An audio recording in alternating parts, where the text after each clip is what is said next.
Why don't you do something productive instead of lazing around all day? Stop being so spoiled. The nagging voice of my mother-in-law fills the house almost daily. I spend my days tending to my twin daughters, growing increasingly tired of her constant complaints. Then, as if to add insult to injury, my husband chimes in. I shouldn't have married someone who's let herself go. I want a divorce. Something inside me snaps. Enough is enough. That's enough. That day, I stopped trying. My name is Caitlin. I'm a 32-year-old stay-at-home mom. I've been married to Robert for 6 years, and after struggling with infertility, we were blessed with twins. When I found out I was carrying 2 babies, I cried tears of joy. My husband was surprised but thrilled about the twins. I thought life would be fun once the kids were born. I never doubted that happy days were ahead, but reality wasn't so kind. Wah! Wait a minute, Emma. I'm changing Mia's diaper right now. When I'm taking care of Mia, Emma starts crying. Okay, Mia, I'll feed you as soon as I'm done with Emma. When I'm attending to Emma, Mia starts fussing. Ugh, finally, Mia's asleep. What? Why can't you both sleep at the same time? Taking care of twins is a never-ending cycle of chaos. As soon as one is calm, the other starts fussing. I never get a break. What day is it today? What day of the week is it? Is it daytime or nighttime? When did I last sleep? I realize I've only eaten a slice of bread today. I'm losing track of time. I often fall asleep while feeding them, dropping the bottle. I get that taking care of one baby is tough, but I can't help but think, what if I only had one child? Life would be easier, right? Before the kids were born, my husband was attentive. He researched and bought all sorts of baby gear. I thought he'd be a hands-on dad, but that was a fantasy. All my hopes vanished. He does nothing. Hey, where's my dinner? While I'm busy with the kids, my husband, engrossed in his phone and TV, demands food. Sorry, I didn't have time to go shopping. Can you make do with frozen or instant food? As I apologize, my hands are busy taking care of the kids. He grimaces, clearly annoyed. What? You expect me, tired from work, to eat frozen or instant food? You're the worst wife ever. He storms out of the house, slamming the door behind him. Not again. He'll probably go out to eat. He'll come back tipsy and wake the kids, shouting, "The king of the house is back! Hey kids, it's Daddy!" I'm no longer surprised. This is who he's become since the twins were born. Stop it! They were finally both asleep! Of course they woke up. As expected, my husband's loud voice woke the kids. In times like this, my secret weapon, the double hold. It works because they're still small, but what will I do when they grow bigger? My husband, the one who woke them up in the first place. Why are babies so noisy? He grumbled, heading for the shower. This is your fault too. I glare at him while holding both babies, but he's completely oblivious to my frustration. It's been 2 months since the twins were born. Not once has my husband helped with childcare. He rarely even holds them, let alone change diapers or give them a bottle. As soon as he gets home from work, he plops down on the sofa. He just lounges around, doing whatever he pleases. I don't even have time to complain. My days are a whirlwind of activity. Yet, he keeps demanding. What's for dinner? Where are my clothes? What even is a marriage? The idea that children strengthen a marriage is a complete lie. I want to cry, but I don't have the time. The twins will cry before I do. I thought life would be fun once the kids were born. But it's not just my husband who's been unexpected. Caitlin, are you there? The intercom rings, followed by a loud call for my name. I'm obviously here if I answered the intercom, so why even ask? Were you trying to ignore me? No, I was changing diapers. I wasn't ignoring you. Sure. My in-laws live about a 10-minute bike ride from our apartment. Ever since the kids were born, my mother-in-law has been visiting almost daily, and she never forgets to nag. What a mess! This place looks like a dump! I'm sorry, I haven't had time to clean. Laundry piles up on the sofa, unsorted. Garbage bags stack up by the door because I missed the pickup day. Dishes are piled high in the kitchen, and baby gear is scattered all over the floor. I've managed to keep the kids' area clean, but the rest of the place is a mess. Modern wives, I swear! What are you even doing if you're not working or doing housework? She grumbles as she walks around, inspecting the house. Take the babies outside. Go to the park or something. So, like being kicked out, I take the kids outside. I push the stroller, sighing with every step. I'm criticized for not keeping up with housework, but what can I do? I'm raising twins by myself. No, that's not right. It's not just the kids. I'm also taking care of my husband. The reason I can't keep up with housework is largely because of him. And then my mother-in-law said something unbelievable. Caitlin, maybe it's time for you to go back to work? Are you kidding me? How am I supposed to work? There's no childcare center nearby, and even if there were, we couldn't afford it. Plus, we have twins. It's hard enough with one child, let alone two, so working is out of the question. Yet day after day, she repeats the same lines. Stop being lazy and get a job! Keeping the house clean is a wife's duty, especially when you have babies. Your husband's job is physically demanding. Make sure he eats well. I'm sick of hearing it. My husband is irresponsible, but so is my mother-in-law. She occasionally helps with cleaning, but mostly does nothing. She comes over every day just to check the house and nag. Then she plays with the kids for a bit and leaves. What's the point of that? To be honest, I want to scream, "Don't come over!" But I'm so drained from taking care of the twins that I don't have the energy to argue with my husband or mother-in-law. Oh, God, please watch over me. No, watch over my daughters. I find myself praying more for my daughters than for myself. I'm back. A short walk does wonders for my mood. Even a brief time outside felt refreshing. The kids seem happier too. You're back late, aren't you? I'm sorry. You're the one who told me to go for a walk, remember? I'm too timid to say that. When my mother-in-law leaves, I feel a wave of exhaustion. Life continues in this hectic manner until the twins are about 3 months old. That's when it happens. Or rather, that's when I find out. I was sorting through clothes for the seasonal change and checking my husband's suit pockets before sending them to the cleaners. That's when I found it. A hotel receipt for 2 guests. A hotel receipt in my husband's pocket? My mind goes blank. I stare at it until the kids wake up crying. What is this? I confront my husband as soon as he gets home. He looks surprised for a moment, but then says, "Oh, that. Did you go to a hotel with someone?" "Yeah, I guess." "So you're cheating?" "Yeah, I guess." "What do you mean, I guess?" I lose my temper and shout, and he slams his hand on the table. I flinch. "Shut up! You've let yourself go, so don't complain." "What are you talking about? Have you looked in the mirror lately? You've aged so much, I feel like I'm living with an old woman." "What? I've been busy with the kids. I don't have time to—" "Ah, there it is, using the kids as an excuse. You know, there are plenty of beautiful women out there who manage work, housework, and childcare perfectly, right? What are you? You can't even clean or cook? You're just using the kids as an excuse to slack off." He deflects the conversation about his affair to my shortcomings. People can do that because they have family support. You don't help at all. You wanted the kids in the first place. I never even wanted them. That's awful. You were happy when you found out I was pregnant. I've forgotten about that. His cruel words blur my vision. Why do I have to be treated like this?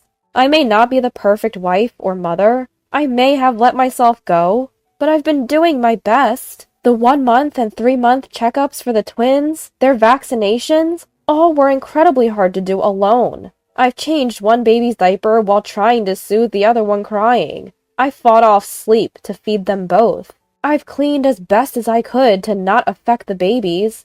As for my husband's meals, well, they've been a bit neglected, but I haven't been eating well myself. He dines out alone and doesn't even bring back takeout for me. I've been trying my best. I've tried so hard, and this is what I get? An affair? Tears blur my vision, melting my husband's face away. Must be nice to be a woman. Think you can get away with anything just by crying? That's cruel. Too cruel. I hear the kids crying in the background, but I can't move. I don't even have the energy to move. All I can do is stand there and cry. I'm sorry. I'm so sorry for being such a terrible mom. As if to add insult to injury, my husband speaks again. I shouldn't have married a woman like you. I want a divorce. Get out. Where would I go? I have nowhere. If you have nowhere to go, why don't you become homeless? At that moment, something inside me snaps. I go over to my kids, still crying. My two little ones, who've grown so much. I pick them up and they instantly smile. My beautiful, adorable children. Their smiles give me strength. Hey, hurry up and leave! I'm going to live here with my new woman. Take the kids with you. They're in the way. I look at my daughters' smiling faces again. They seem to be telling me not to give in to this scumbag. Just as I'm about to speak up, a familiar voice fills the room. The one who's leaving is you, Robert! A familiar voice echoed throughout the room. I turn in surprise, and there she is. Mom? Why are you?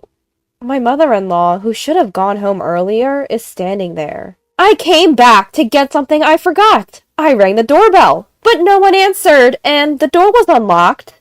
My husband must have forgotten to lock the door, but now's not the time to worry about that. We're in the middle of something. Could you leave? My husband tries to send her away, feigning calm. No, I'm not leaving. I've heard enough to get the gist. Robert, you're cheating? Cornered by his mother, my husband stammers. Even he can't stand up to his own mom. Oh, well, that's... My mother-in-law lands a solid punch on him. Ouch! Wow, that must have hurt. What's this got to do with you, Mom? How can I keep quiet? What do you think your wife and kids are? I want someone young and beautiful. Then why did you get married? Everyone ages. Look at me. This is what happens when you get old. Hey, could you back me up here too? Did you even help with housework and childcare? Oh, well, somewhat. Liar, you didn't help at all. What's somewhat? Explain yourself. My mother-in-law must have thought the same. My husband is speechless. And there's another punch. Ouch! Quite satisfying, actually. Even so, I was surprised. But what surprises me is that my mother-in-law, who always nagged me, is now lecturing my husband. Is she on my side? I wonder why. I couldn't help but feel strange. As I stand there, puzzled, my mother-in-law turns to face me. Yikes. Caitlin, why do you let Robert say whatever he wants? You have your own opinions, don't you? My mother-in-law got angry first. I missed my chance to speak. Well, that's unfortunate. Speak your mind. Okay. I straightened my back, ready to reply. But first, I had a question. Doesn't my mother-in-law have complaints about me? Saying I can't handle housework, childcare, or even a job? Of course she does. In today's world, it's better to be capable of doing everything. What? Even if you divorce my son, you'd be in a tight spot, right? That's why I've been nagging you to keep working. As she listened to her mother-in-law, Caitlin began to understand her intentions. So, in other words, my mother-in-law has been nagging me because she's concerned about me? What other reason could there be? It's not that clear. I wish she had said it more gently. Caitlin was puzzled by her unexpected mother-in-law, but somehow really happy. So, we're putting this condo up for sale. Robert, you better move out. Her mother-in-law stated firmly. Actually, the condo belonged to her in-laws. They bought it for their retirement, but it would deteriorate if no one lived in it. They had let us live there for free until we could build our own home. What? What about your retirement plans? Her husband was still resisting. Your father and I decided we're staying in our current home, where we're well acquainted with the community. So, once you move out, we're selling this place. The money will go towards our retirement, so get moving. Wait, you can't just... Someone who was about to kick out his wife and kids has no right to talk. Leave today. What? Her mother-in-law didn't even look at her own son. Caitlin? Yes? You don't have anywhere to go, do you? Come to our place. Yes! Wait, what? Our house is spacious, and we have plenty of extra rooms. You don't have to pay rent. I'll take care of the housework and help with the grandkids. So, do what you want to do, without worry. You want to spend quality time with your kids, right? And you want to work, right? You want to enjoy delicious meals, relax in the bath, and watch your adorable children grow, right? Yes? Tears flowed. They flowed uncontrollably. The tears fell onto the cheeks of the children in her arms. Her daughter reached out to touch the droplet. When was the last time Caitlin had really looked at her daughter's face? It was supposed to be cute, but I didn't think so anymore. It was a full-filled day. I'm sorry for being harsh. I'm an old-fashioned woman, and it's hard for me to change. Caitlin nodded silently at her mother-in-law's words. Your father and I were overjoyed when you became our daughter-in-law. We were ecstatic about the twins. That's why I ended up being so harsh. I'm sorry. No, thank you for caring about me. Your kind words mean so much. Her mother-in-law gently placed her hand on Caitlin's tear-streaked face. It felt warm. You've done well. You really have. So it's okay. You don't have to push yourself anymore. Yes, yes. My mother-in-law's words gave me the push I needed. Maybe it's okay now. That's enough. Today, I decided to stop pushing myself. So I accept the divorce. From now on, we're strangers. Goodbye. Oh, and make sure to pay child support. You admitted to cheating, so I'll be expecting alimony as well. What? No, wait. Maybe we shouldn't divorce. A man should stick to his word. Okay. Taking a cue from my mother-in-law during the divorce discussion, I firmly told my husband what I thought. He straightened up immediately. I don't need a husband who does nothing around the house, shows no compassion, and has no love for his family. My mother-in-law nodded vigorously at my declaration. Robert, we're selling this condo. Caitlin and the kids will stay with us. You can go wherever you want. Wait, can I come back home too? My husband looked pathetic as he clung to hope. My mother-in-law and I exchanged glances, and then turned to my husband, saying in unison, No way! After that, my ex-husband Robert found himself in a mess. His affair partner was also married, and her husband found out, causing a huge scene. On top of the compensation and child support he owes me, he's financially strained by the alimony he owes her. He doesn't make much money. His life must be tough. I heard he's living alone in a shabby apartment, eating cheap instant ramen every day. His parents have been turning him away when he comes crying for help. Meanwhile, my children and I are living peacefully at my in-laws' house. I do feel a bit uneasy about relying on my ex-husband's family. But you're the mother of our adorable grandchildren. Even if you're legally a stranger now, you're still important to us. Don't hold back. My mother-in-law reassured me. My usually quiet father-in-law was also smiling as he listened. I can't help but feel grateful to them. Instead of crying, why don't you go for a walk with the kids? I'll prepare dinner and the shower for you. Thank you. My mother-in-law smiled warmly at me. I noticed that our usual park had suddenly burst into tulips. I'd been so preoccupied, I'd forgotten to notice the changing seasons. Now I could finally feel them. My children's faces lit up at the sight of the tulips. Parenting will surely continue to be challenging, but with these smiles, I know I can get through it. I'll continue to do my best. With a field of tulips before me, I hugged my daughters tightly.